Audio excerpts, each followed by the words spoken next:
तो यशोदा जी ने अपने पुत्र भगवान बालकृष्ण को रोहिणी मैया की गोद में बिठा दिया, और रोहिणी जी के जो पुत्र हैं बलराम जी, उनको यशोदा जी अपनी गोद में लेके बैठ गई, क्योंकि यशोदा जी हैं गोरी और बलराम जी भी हैं गोरे। अब कन्हैया है सांवरे तो रोहिणी मैया है सांवरी। यशोदा जी बोले कि बहना तुम मेरे बेटे को गोद में ले, क्योंकि तुम दोनों का रंग बड़ा मिले, और तारे बेटा का रंग मुझसे मिले। अभी बाबा जो आवेंगे, असली बाबा होंगे तो पहचान लेंगे कौन किसका बेटा है, परीक्षा हो जावे। अब गौशाला में जैसे ही गर्गाचार्य जी आए, आते ही नामकरण करने लगे। सबसे पहले यशोदा मैया की ओर देख करके कहने लगे, मैया आपकी गोद में जो बैठा है ये आपका बेटा नहीं है, कि अयम ही रोहिणी पुत्रो, अयम ही रोहिणी पुत्रो रमणम सुहृदय गुणै आख्यासते तरामैति बलाधिक्यम बलम विदुः। मैया ये तो रोहिणी जी का पुत्र है, इसका नाम रहेगा राम, लेकिन बलाधिक्यम बलम विदुः, बल की अधिकता रहेगी, इसलिए इसके राम के आगे बल जुड़ेगा तो हो जाएंगे बलराम। बोलो बलराम भैया की जय। अब फिर भगवान की ओर देखे, अब देखे तो त्राटक समाधि लग गई। त्राटक समाधि बड़ी विचित्र होती है, उसकी व्याख्या बड़ी लंबी होती है। ये समझ लो कि गोविंद को देख लिए तो अपना भान भूल जाते हैं। जब से गोविंद को देखा है, मैया यशोदा ने हिला डुला के बाबा को ठीक किया। बोले बाबा सो गए थे का? बोले ना ना ना, ध्यान कर रहा था। तो कीजिए नामकरण। तो गर्गाचार्य जी भगवान की ओर देख करके कहने लगे, आसन वर्णास्त्रयो हास्य गृहीतो तम युगम तनु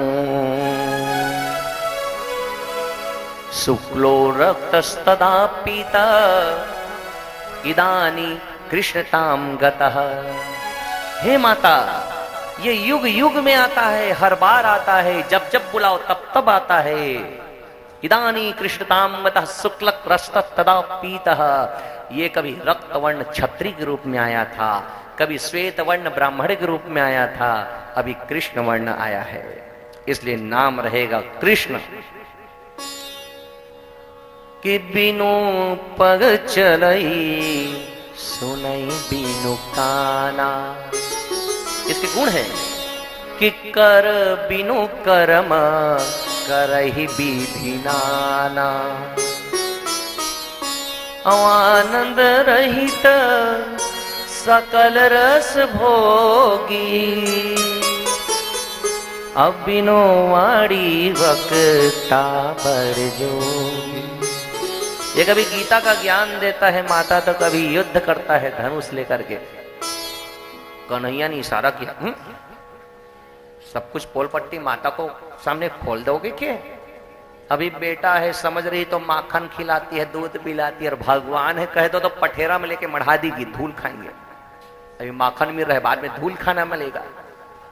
2 ठो अगरबत्ती जला दिए, खोच दिए, भगवान को ना भोग लगा ना कुछ लगा। खाए जाओ खाए जाओ। अब भगवान का ध्यान तो कर लो। देखो जी, भोजन करो तो थोड़ा सा निकालना जरूरी है।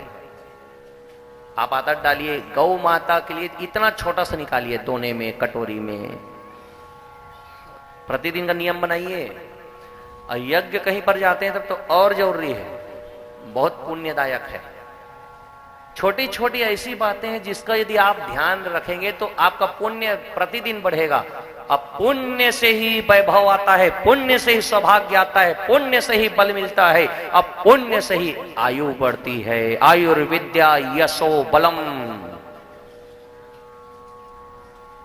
ये सब चीजें पुष्ट होती है। देवताओं को वश में किया जा सकता है। देवता प्रसन्न है तो नीचे वाले में शक्ति नहीं है जो रोक सके, कितने रुकावट आ जाए जीवन में, कितने संकट आ जाए, इतना सामर्थ्य नहीं है कलयुग में जो भगवान के भक्त को रोक सके। हाथ उठा के बोलो राधे राधे राधे। और इसी बात को जानने का नाम भागवत की कथा है। बोलो राधे राधे राधे राधे। फिर गर्गाचार्य जी नामकरण कर रहे हैं। प्रागयम वसुदेवस्य कश्चिदन्तं तवात्मजः वासुदेवो इति श्रीमान् विज्ञा संप्रपक्षते। हे माता, मुझको लगता है कि ये पहले वसुदेव जी का भी पुत्र रह चुका है, इसलिए इसका एक नाम वासुदेव भी रहेगा। हे कृष्ण गोविंद हरे मुरारी, हे नाथ नारायण वासुदेव। वसुदेव पिताजी के नाम और वासुदेव कृष्ण का नाम। मैया यशोदा सोचे कि भाई पूर्व जन्म का बता रहा है, क्योंकि पहले भी देखो कंस ने बहुत मारा है वसुदेव जी के पुत्रों को, तो हो सकता है पुनर्जन्म हो के आया होगा कोई। पर माता इस बात को नहीं समझ सकी राजन परीक्षित की, ये तो इसी जन्म की बता रहे हैं कि बहुनी संति च नामानि रूपाणी च सुतस्य ते। हे माता, आपके पुत्र के तो बहुत नाम है, बहुत गुण है, ये गुणों के भंडार है, गुणागार है।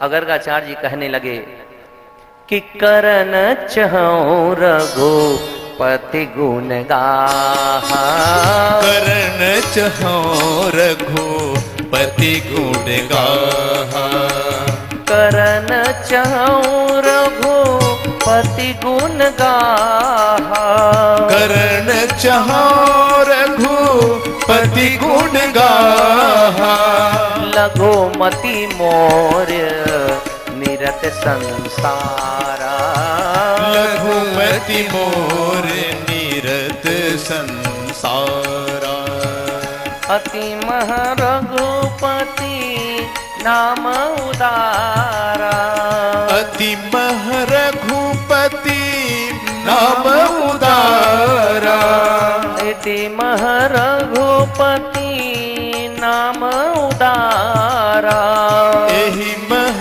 रघुपति नाम उदारा, अति पवन पुराण श्रुति सारा, अति पावन पुराण श्रुति सारा, अति पावन पुराण श्रुति सारा।